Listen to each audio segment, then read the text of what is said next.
Olá, queridos amigos, queridas amigas, que a paz de Jesus esteja com cada um dos amigos, que o Espírito de Deus possa inundar seus corações, dando-lhes o devido conhecimento, entendimento e sabedoria, e que todos tenham um belo dia. Vamos à lição de hoje, quinta-feira, 20 de novembro de 2025. A lição 8 de hoje ela tem como título Transformados pela Contemplação. E a lição de hoje ela está baseada no livro de Hebreus, capítulo 12, versículos 1 e 2, e também em 2 Coríntios, capítulo 3, versículo 18. E aqui o que nós podemos ver é que durante essa semana nós aprendemos com os gigantes da fé chamado Caleb e Josué, que eles nos inspiraram assim a fazer mudanças em nossas vidas, a serem transformadas, pelo poder de Deus. E para nós é um exemplo a ser seguido, mas um maior exemplo a ser seguido para todos nós é Jesus, que Ele nos transforma por completo todo o nosso ser, quando nós nos fixamos assim, os nossos olhares de amor ao nosso Mestre, por tudo que Ele fez por nós, e assim nós vamos nos fortalecendo a cada dia. E a vida exemplar do nosso Salvador, pela humildade, pela bondade e amor, desperta em todos nós o desejo de nós sermos semelhantes a Ele. E pelo poder do Espírito de Deus, nós poderemos realmente alcançar esse objetivo e nós sermos transformados, modificados. E Deus trabalha realmente na nossa mente, no nosso coração, para que aconteça isto. Mesmo diante assim de forças concorrentes que tentam desestabilizar nós, porque nós estamos dentro de um grande conflito, onde essas forças realmente do mal tentam a nos afastar de Deus. E um neurocientista chamado Marco Iacoboni, da Universidade da Califórnia, ele em Los Angeles, ele estudou a função assim, dos neurônios como um espelho para nós. Esses pequenos circuitos celulares, quando eles são ativados, não apenas quando nós realizamos assim uma ação, como por exemplo de rir ou abraçar alguém, mas também quando nós observamos outras pessoas fazendo a mesma coisa. E a atividade desses neurônios diminui a diferença entre ver e fazer. E por isso a importância de nós contemplarmos o caráter de Cristo, e copiar realmente essa conduta de Jesus. Olhando para Cristo, nós obtemos assim, uma visão mais clara e distinta de Deus. Porque o próprio Jesus diz, quem vê a mim vê ao Pai. O próprio Jesus diz isso. E no livro de Romanos, capítulo 12, versículos 1 e 2, fala que existem duas forças diferentes no mundo, no universo, que influenciam a nossa vida, tanto para o bem quanto para o mal. E dentro desse grande conflito cósmico espiritual existente no universo, onde o bem, Deus, e o mal, Satanás, nós como pessoas nós devemos discernir a quem nós serviremos, se nós queremos a Deus ou a Satanás, ou a salvação ou a perdição. E assim o apóstolo Paulo, em Romanos 12, ele menciona essas duas forças opostas que tentam moldar a nossa vida. E de um lado, o mundo ao nosso redor, com suas influências de prazeres, de um monte de coisa, que buscam nos empurrar para seu próprio padrão, tentando assim nos moldar, né, de fora para dentro, ou seja, introduzir na nossa mente algo que às vezes que nem nós não queremos, né? E o outro é para combater essa influência, é somente através do Espírito Santo que ele nos transforma de dentro para fora, nos dando a oportunidade de conhecer mais a Deus.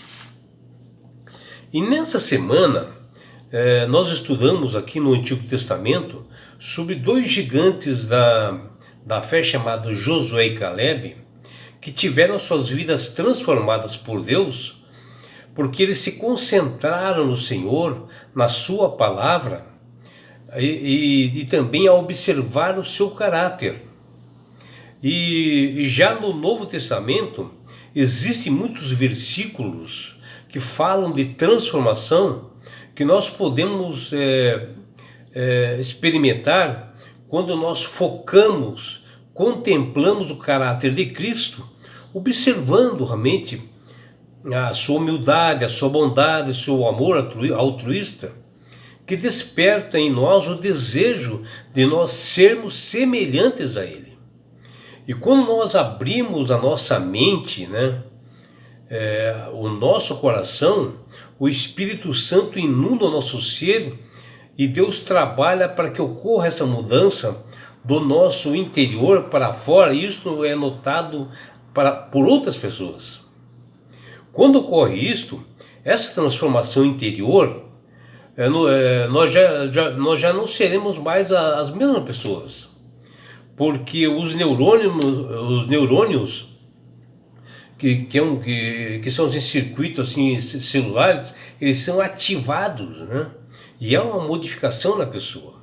E assim possamos assim demonstrar não apenas os atos de ação que nós realizamos, às vezes mais simples que sejam, rir ou abraçar alguma pessoa, mas principalmente quando nós observamos alguém fazendo a mesma coisa. A atividade desses neurônios diminui a diferença entre ver e fazer.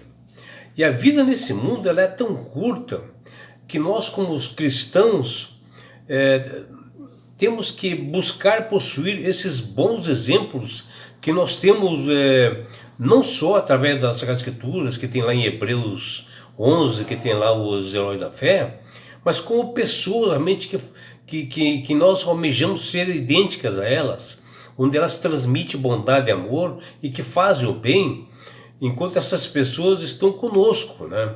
E durante essa semana houve algo assim bastante terrível, né? Onde houve um ciclone ali, na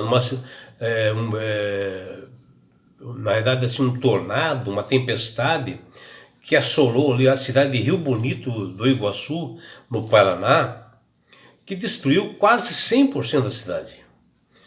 A cidade foi ao caos, né? As pessoas passando necessidade, com fome, sede, né? Não tendo eletricidade. Muitas pessoas foram para lá para ajudar realmente, né?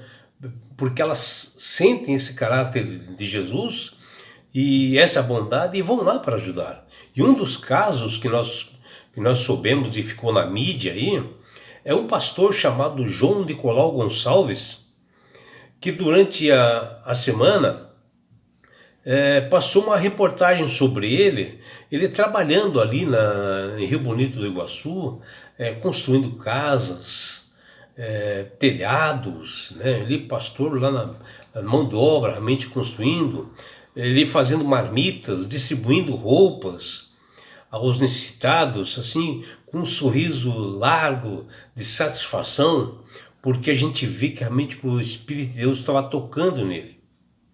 Porém, quando ele voltava ali de Rio Bonito,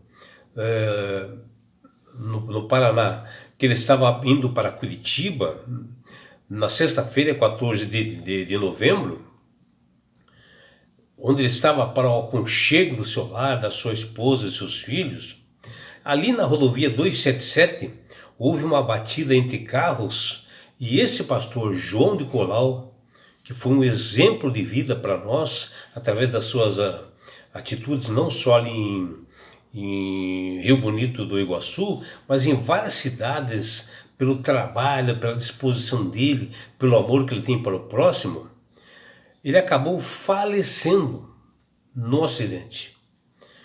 Nós ficamos assim muito tristes, né? Porque até eu conhecia ele porque ele era aqui de Joinville. E a nossa vida, meus amigos e minhas amigas, é assim mesmo, né? Estamos vivos hoje, amanhã não estaremos, mas nós temos que deixar um legado, um exemplo de boas pessoas, de que realmente nós fazemos o bem, que amamos o próximo e que nós copiamos a conduta e o caráter de Jesus, como foi o caso desse pastor João Nicolau. E a escritora americana chamada Ellen White, em seu livro Parábolas de Jesus, nas páginas 207 e 208, ela menciona o seguinte, olhando para Cristo, obtemos uma visão mais clara e distinta de Deus, e pela contemplação somos transformados. Justamente o que o pastor João Nicolau fazia, né? Uma pessoa que foi transformada, modificada, estudou para pastor, não era de berço adventista, e conheceu realmente nessa caminhada e se tornou uma excelente pessoa. Embora, sabe, às vezes você pode até falar, né? Poxa, mas por que Deus, né? Bom, Deus não fez um milagre de impedir ali o acidente desse pastor, né? Curando suas feridas, mas Deus, para ele fez um milagre da salvação. Porque eu tenho plena certeza, meus amigos e minhas amigas, que na segunda vinda de Jesus que se aproxima, ele, João Nicolau, ele estará no reino dos céus, pela pessoa, pelo exemplo de vida que ele foi. E esse tipo de pessoas que nós temos que copiar a conduta, e sempre olhando para Cristo para modificar. E o apóstolo Paulo, em Hebreus capítulo 12, versículo de 1 a 3, ele aponta para um único caminho sobre o seguro para nós, onde nós devemos correr, né, para a fé. Ele diz lá, com perseverança, a carreira que nos está proposta, ou seja, nós temos que correr com fé nessa carreira onde Deus dá para nós caminharmos nesse mundo. E Paulo fala isso em Hebreus capítulo 12, 1, onde ele diz lá que nós devemos olhar firmemente para o autor e consumador da fé, Jesus, que está lá no versos 2 do capítulo 12. Somos então, amigos, convidados a considerar com atenção, né, onde Paulo menciona isto, que aquele que suportou tamanha oposição dos pecadores contra si mesmo, que está lá em Hebreus 12, 3, a fim de não andarmos fatigados, para não andarmos preocupados, sabendo que nessa luta incessante contra o pecado, onde outros sofreram muito mais que nós, sem falar no maior sofredor de todos nesse mundo, que foi Jesus, e tudo por nos libertar da morte e do pecado. E assim Jesus, nosso exemplo de amor, nos transforma. Quando nós façamos nele, e quando nós focamos justamente em Jesus e copiando seu caráter. E o apóstolo Paulo, diante de sua sabedoria, vinda do alto dos céus, ele roga para que todos experimentem uma transformação, uma mudança de hábitos que constitua um culto racional que equivale a uma entrega do corpo por sacrifício vivo, santo e agradável a Deus, que Paulo fala lá em Romanos 12, 1.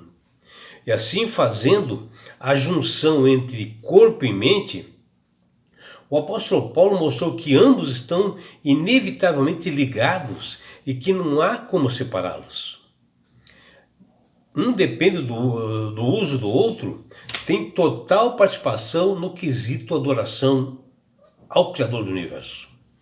E a conformidade ou aceitação de costumes que permeiam cada geração que passa, recebeu uma espécie de contrastes de veras sublime, ou seja, a boa, agradável e perfeita vontade de Deus, que Paulo fala em Romanos capítulo 12, versículo 2. E aqui exige de todos nós uma entrega total para nós termos entendimento e termos transformação, para discernir e vivermos conforme a vontade e o querer de Deus. E assim o nosso olhar, o nosso foco sempre estará perfeito, focado naquele que morreu na cruz por nós. Mas para isso, meus amigos, minhas amigas, para nós termos esse entendimento, nós temos que fazer um culto racional diário, ser batizados pelo poder do Espírito Santo a cada manhã e receber esse batismo do Espírito Santo para que esse culto racional haja uma mudança em nós a cada manhã. E é por isso, meu amigo, minha amiga, que Deus tem falado com todas as pessoas através do poder do Espírito Santo para aceitarem a Jesus como Salvador e Senhor de sua vida. Porque o próprio Jesus diz: eu sou o caminho, a verdade e a vida. Ninguém vai ao Pai senão por mim. É Jesus dizendo que Ele é o único mediador entre os homens e Deus. Não existe outro mediador. A salvação é somente através dele, Jesus. Que você, meu amigo, minha amiga, possa copiar a conduta e o caráter de Jesus para ser uma nova pessoa. E assim você ganhará o reino dos céus. Que você tenha realmente um dia prazeroso e deleitoso ao lado do Criador do Universo. É o que deseja seu amigo João Carlos Amorim.